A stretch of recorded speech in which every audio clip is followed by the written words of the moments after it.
Alright, so today is the 29th of December, and I went and picked up my shaft at the shippers today. And, boy, it looks like this thing went through World War II or something. This box. I take it it's been used before for something. I don't know what, but, I mean, screws and nails are all rusty, and went through a bit of a, yeah. Shipping companies just are not known for handling with care.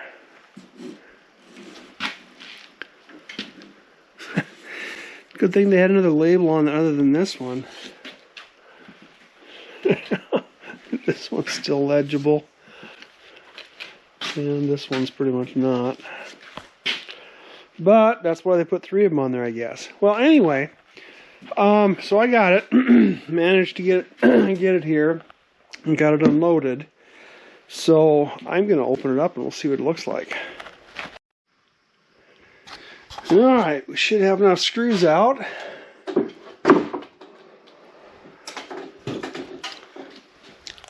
Yeah. There's our taper. Our nut. Our nuts. And what do you bet they did not put a... Oh my God, they did.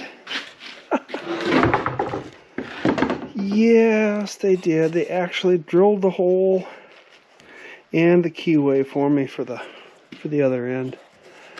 Wasn't that nice of them? Oh, yes. Yes. So I don't have to take it somewhere and have that done. Yeah. Good deal. It's ready to go. Alright, so I'm working on the cutlass bearing housing here. And I just tried running it up on the shaft and do a little test fit.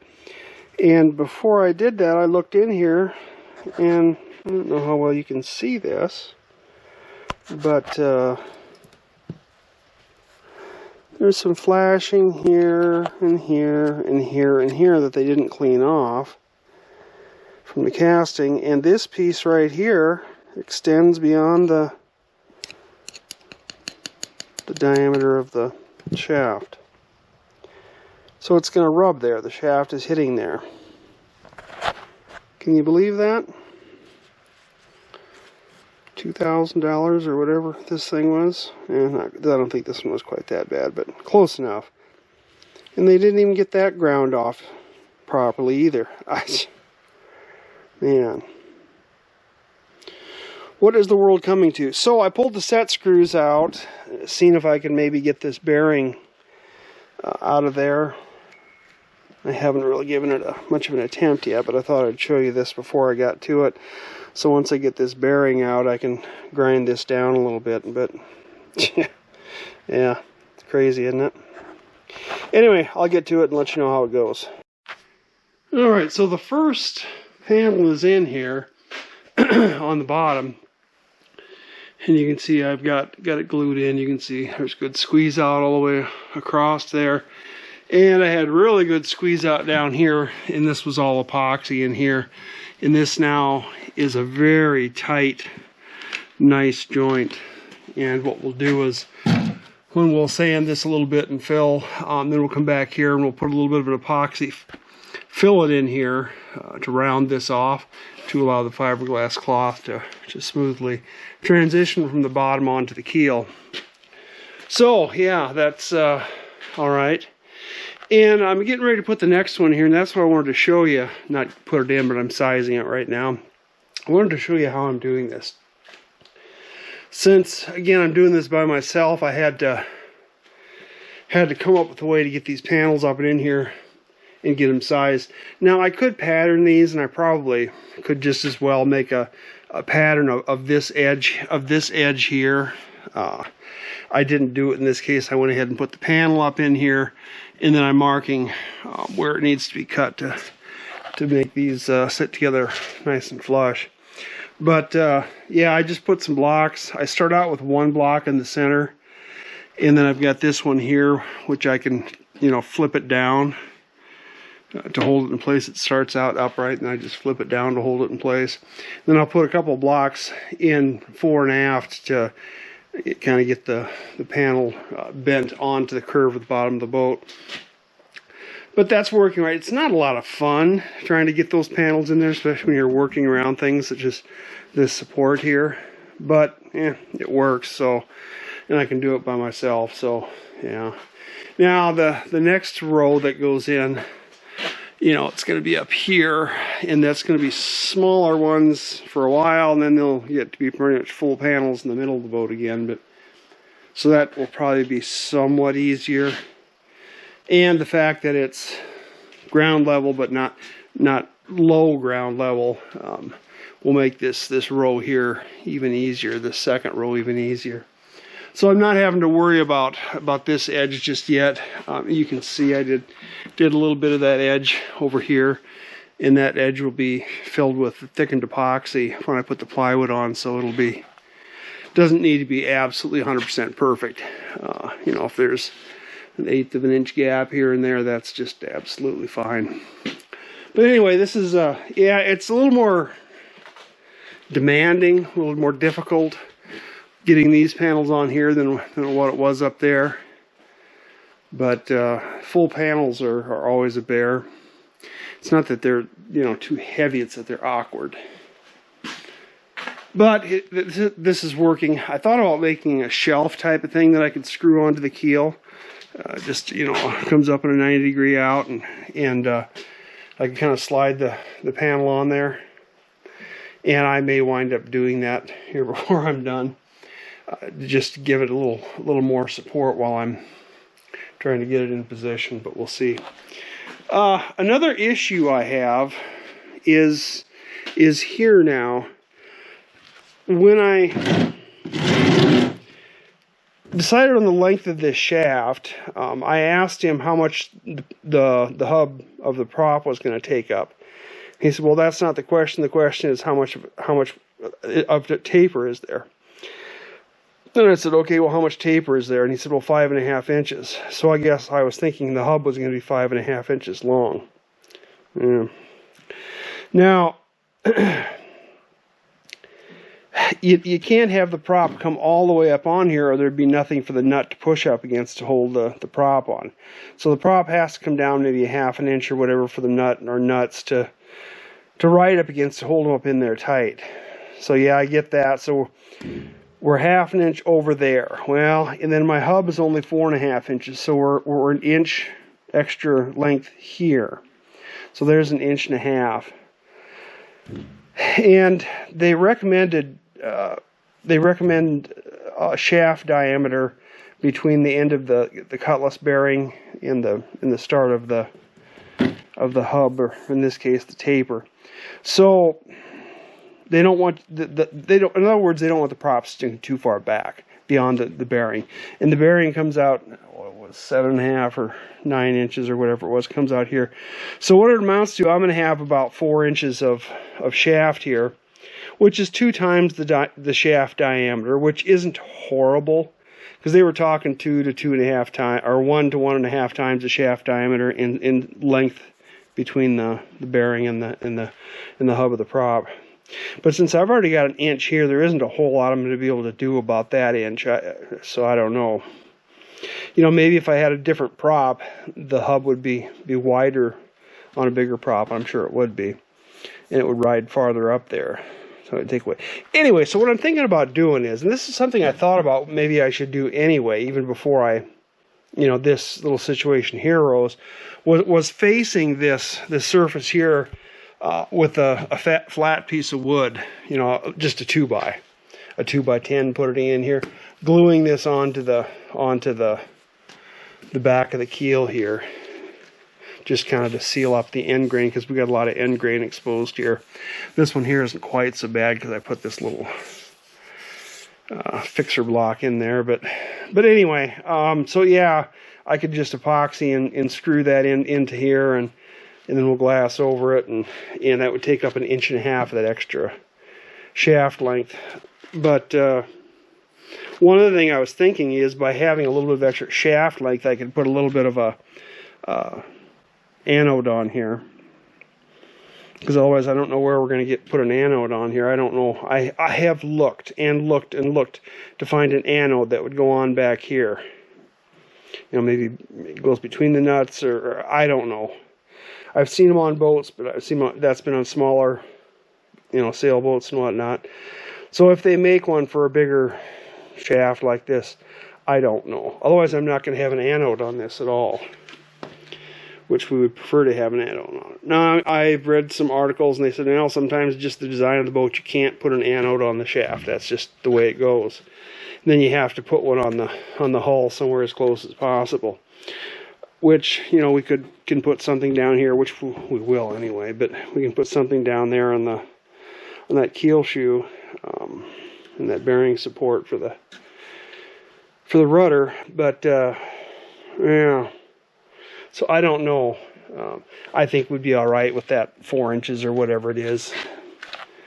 But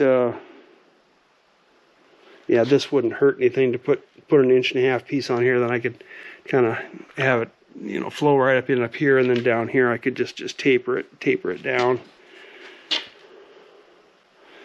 Yeah, I don't know. We'll see about that, I guess. But that's another thing. If anybody knows where to get an anode that's a zinc or an aluminum or something that fits on the end of a shaft like that, you'll have to let me know.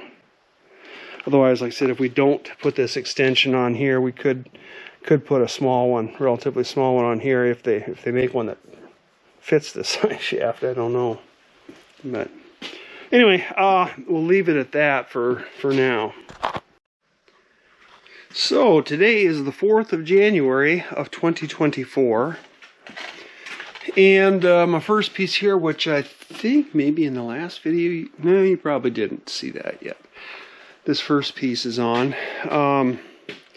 Here's the next piece getting ready to go on. Yesterday I picked up some more plywood, just a few sheets to get me going, but you can see there I've got my blocks of wood in place, and then my little lever type of deal up here that I can hold a sheet in place, and it works all right. I gotta get the copper naphthenate on here and on the back side of this one today yet, and we'll let that dry. Then we'll get the last coat, at least before we put it on, of epoxy on this sheet, and then tomorrow or the day after, depending on how well that's dried, that next sheet can go on. So we're just kind of slowly but surely chipping away at that. And I shot a little bit of video earlier, I don't know, that showed this thing here had some flashings that were actually extending out and rubbing on the shaft. You can see how poorly these were machined out. These edges were machined out. You know, bad enough that Buck screwed up on another piece. They, you know, that piece that goes on here, they screwed that up too.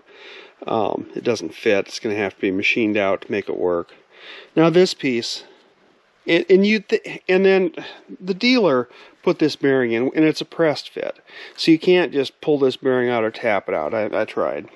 I pulled the set screws out and tried tapping it out, and it didn't budge. So you're going to destroy the bearing to get it out of there. But they put this bearing in here, and they didn't notice that this was sticking out there. I don't know, man. I don't get it. I just don't get it. But, you know, grinding this down, I used a little die grinder, and of course it went into the rubber here a little bit of this cutlass bearing. That was just pretty much unavoidable. But I'm wondering if maybe I shouldn't do this one a little bit too. If that bearing starts wearing, these could start hitting the shaft, and yeah, that's frustrating. You pay that much money for something, and I don't know, they don't have any quality control. I guess not. But anyway, so I got that ground down a little bit with the die grinder so it'll work. And I talked about my shaft here being just a wee bit longer, and that's primarily due to the fact that the hub of of the prop only comes up about this far, and so I got some extra shaft here, which, yeah, I don't know. I haven't decided what to do there yet. If I'll bring this out just a little bit here, bring it, you know, put a 2x on there, bring it out 1.5 inches, or if I'll just leave it. You want to go outside?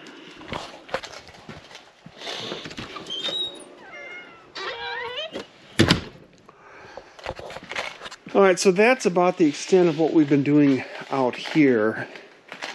And I have been doing just a little bit of work up here, so we'll take a quick trip up here and see what's going on up here.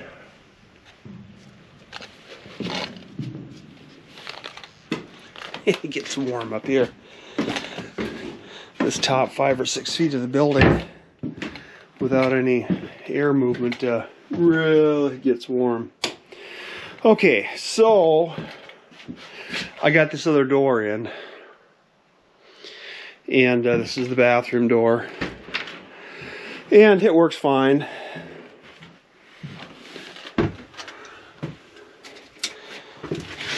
Yeah, you can actually get inside and close the door even. So that's all good. And I hung a TV up in here. I think I'm gonna move it just a wee bit farther that way. Move this mount over here just a little bit farther. Get it as tight as we can get it when it's flat up against the wall in that direction. I can go a few inches that way yet, and then give us a little bit more room here with like the door opening. Not that it's a huge issue, but yeah. Do I really need a TV right now? No, but I don't know. Thought get it situated before I get this wall painted and whatnot, get it figured out where I was going to put it. And, yeah, these TVs now are cheap enough. $200 for a 43-inch television. You know, 20 years ago, this would have been God's gift to humanity. If you'd had a TV like this, everybody in the neighborhood would be wanting to come over to your place and watch TV. Now it's just a little 43-incher. 4K, you know. But, oh, yeah, and I hung a fire extinguisher up in here too. I bought several of those to have them in here. But yeah, that's pretty much the extent of what I've been up to. I've been fussing with this a little bit. There's the shaft coming in here. The coupler is laying down there.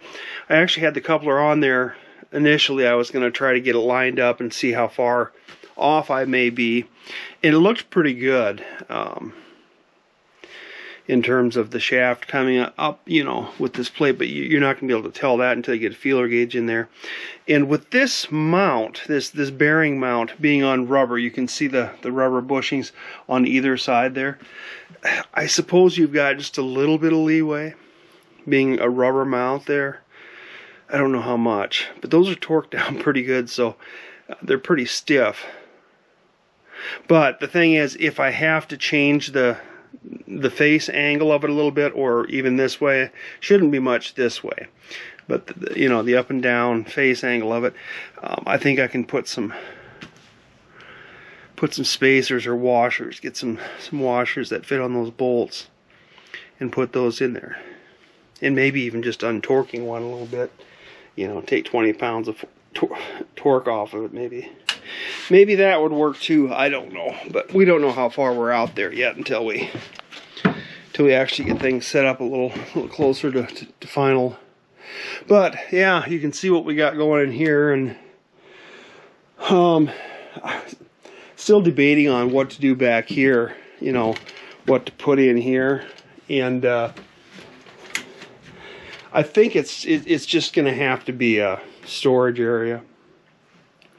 I thought about putting a chair in here, like a recliner type of chair in here, back in this corner. And you have the TV here. And I would like that. That would be handy to have a nice, comfortable place to sit, kick back and relax. But I'm thinking I'm going to have one of those in the aft cabin. So if I do that, then you really don't need another one here. Oh, maybe you do. I don't know.